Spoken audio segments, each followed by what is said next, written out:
Hello everyone and welcome back to another 7 o'clock bedtime stories. I hope you've had another lovely day. I'm getting all cozy now in my pyjamas. Oh, ouch! Oh, spilled my tea as well. In my pyjamas, which today have got eyeballs all over them. And you see all the different colour eyeballs. Woohoo! So, as I'm getting comfy, I'm going to put that tea down because it was too hot for me. Yesterday we had a choice of two books. We had this one, all in one piece, and this one, The Smartest Giant in Town, a Julia Donaldson one. And today you voted for The Smartest Giant in Town. Before I read it, and it is a really, really good one, I have two hellos to say today. And guess what? They both share the same name. Their names are Charlotte and Charlotte. So hello Charlotte and hello Charlotte. Hello Charlotte and hello Charlotte too. Hope you're both well, girls. I look forward to seeing you soon. So now we're going to have a little go at reading our story, The Smartest Giant in Town. Look at everybody else next to this big, tall giant. Oh, he's got some very smart trousers and smart shoes. He does look smart, doesn't he? But he wasn't smart at the beginning of this story. In fact, there he is, looking quite scruffy. George the Giant was the scruffiest giant in town. He always wore the same pair of old brown sandals and the same old patched up gown. Can you see it's patched up here? This is his gown. It's what you might wear to bed, a nightgown. I wish I wasn't the scruffiest giant in town, he said sadly. Everyone's looking at, ooh la la, isn't he scruffy? But one day, George noticed a new shop. It was full of smart clothes.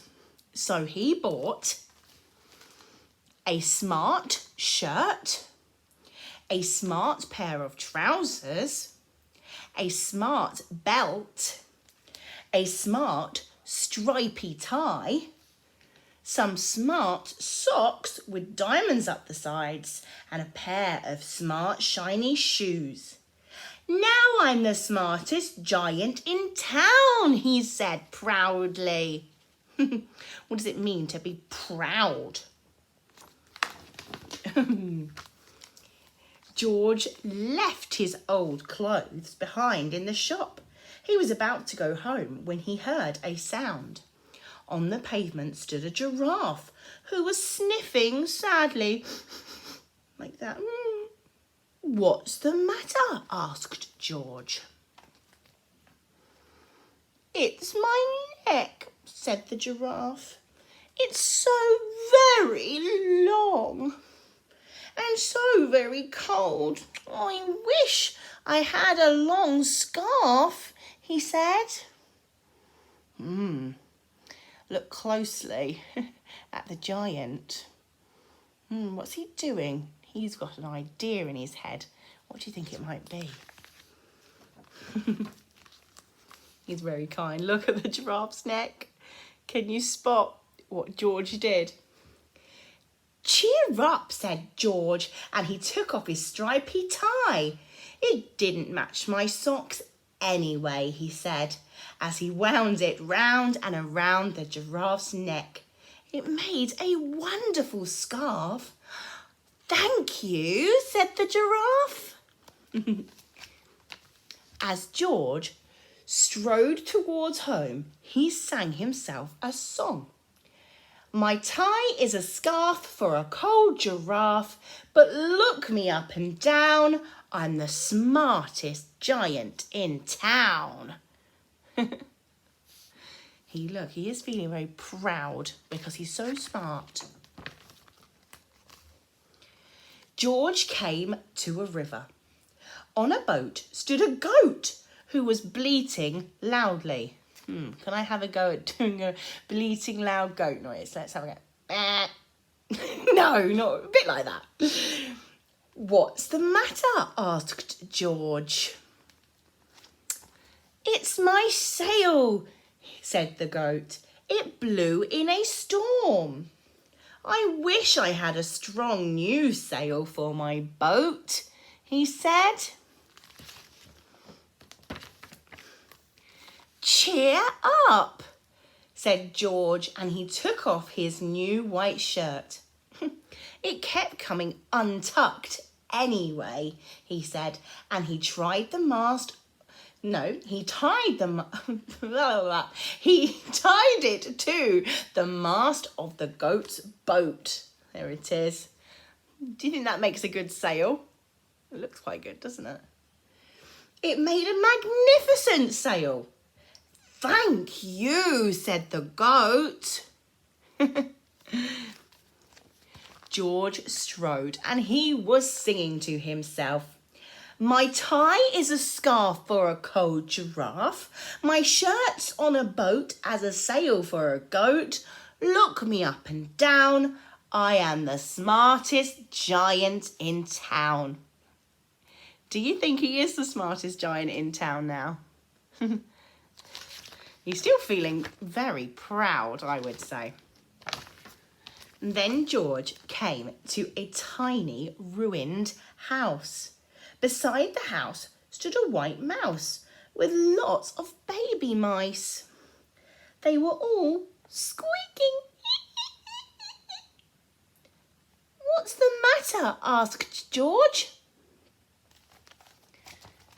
"It's our house," squeaked Mother Mouse. "It burnt down, and now we have nowhere to live." "I wish I had a nice new house," said the mouse. "Oh, that is so sad. I wonder what you think George might do."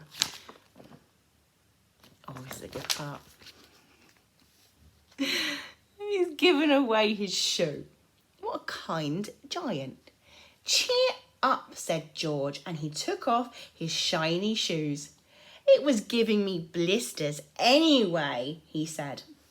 As the mouse and her babies scrambled inside, the shoe made a perfect home for them. "Thank you," they squeaked. George had to hop along the road now, but he didn't mind. He hopped and he sang to himself.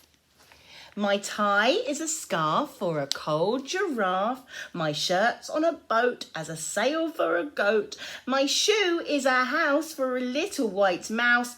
But look me up and down. I am the smartest giant in town." Does he look quite smart with only one shoe on, I wonder? George came to a campsite. Yeah. And beside the tent stood a fox who was crying. "Oh, what's the matter?" asked George. "What do you think the matter is going to be?" "Oh, it's my sleeping bag," said the fox. "I dropped it in a puddle. I wish I had a warm, dry sleeping bag." Oh, look, it's there in a puddle. "Cheer up," said George, and he took off one of his socks with diamonds up the sides. "It was tickling my toes anyway," he said. As the fox snuggled into it, it made a very fine sleeping bag. "Oh, thank you," he said. That does look so snuggly, doesn't it? George hopped on, singing to himself. "My tie is a scarf for a cold giraffe. My shirt's on a boat as a sail for a goat. My shoe is a house for a little white mouse. And one of my socks is a bed for a fox. But look me up and down. I am the smartest giant in town." I wonder if this lady thinks he looks like the smartest giant in town. George came to a big, squelchy bog, and beside the bog stood a dog who was howling. Ow! What's the matter? Asked George. What do you think the matter's going to be? It's this bog, said the dog. I need to get across, but I keep getting stuck in the mud. I wish there was a dry, safe path. George. Oh. Read that page already, haven't I? Oops. Cheer up, said George, and he took off his smart new belt. It was squashing my tummy anyway, he said, and he laid it down over the bog. It made an excellent path. Thank you, said the dog. And you see the belt there? Lying across the bog. What a good invention. The wind started to blow, but George didn't mind. He hopped on, singing to himself. My tie is a scarf for a cold giraffe. My shirt's on a boat as a sail for a goat. My shoe is a house for a little white mouse. That's right. One of my socks is a bed for a fox. My belt helped a dog who was crossing a bog. But the end. No, of course it's not the end. But my trousers are falling down, he said. I am the coldest giant in town. And suddenly George felt very sad and shivery. And he didn't feel very smart. He stood on one foot and he thought, I'll have to go back to the shop and buy some more clothes, he decided. He turned around and hopped all the way back to the shop.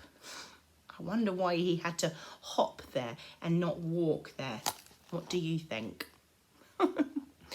I've got to say though, there's some cool funky pants because I do like anything spotty. There he is.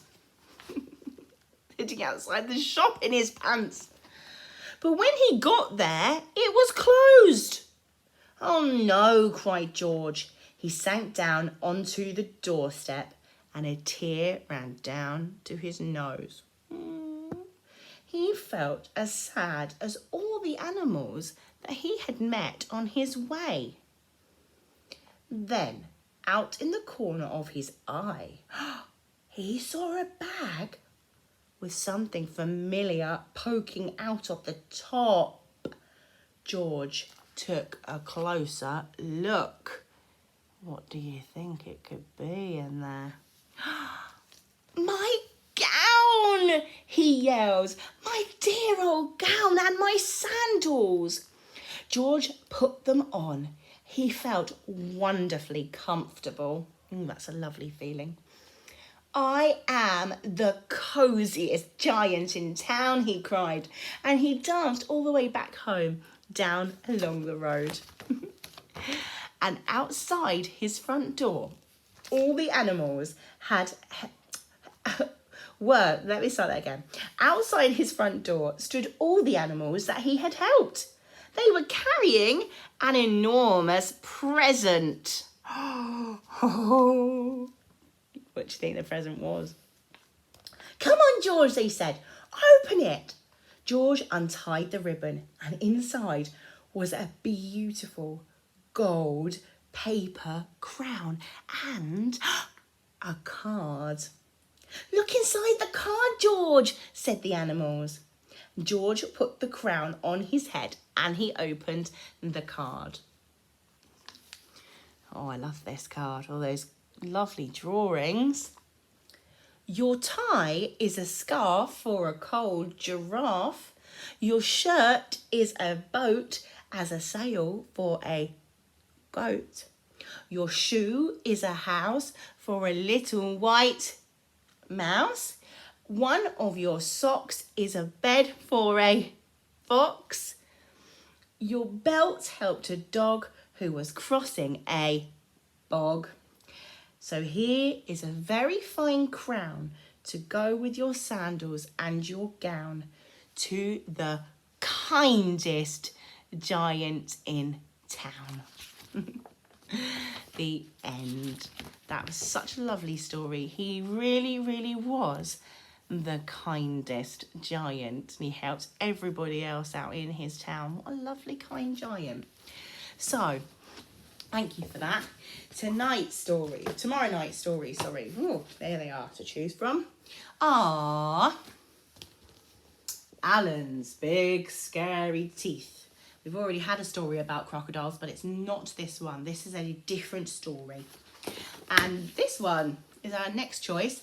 Click, clack, moo, the cows that type.